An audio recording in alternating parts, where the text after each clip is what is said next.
السلام عليكم. مباراة الاتحاد والوحدة في دوري روشن السعودي 2023.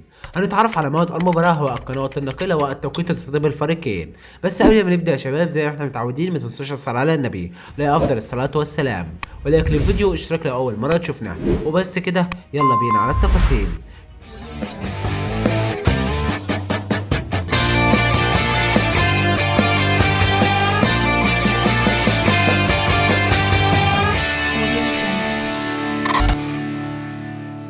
يفتح استاد مدينة الملك عبد العزيز الرياضية لاستقبال مباراة من العار الثقيل التي تجمع بين الاتحاد والوحدة، وذلك في الأسبوع 23 من دوري روشن السعودي 2022-2023.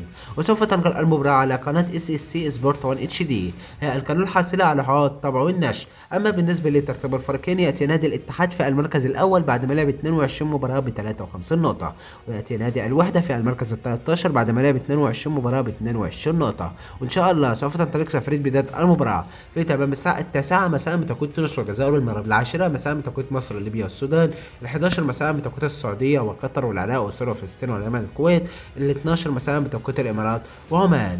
والمباراة هتكون يوم الأحد الموافق 9/4/2023.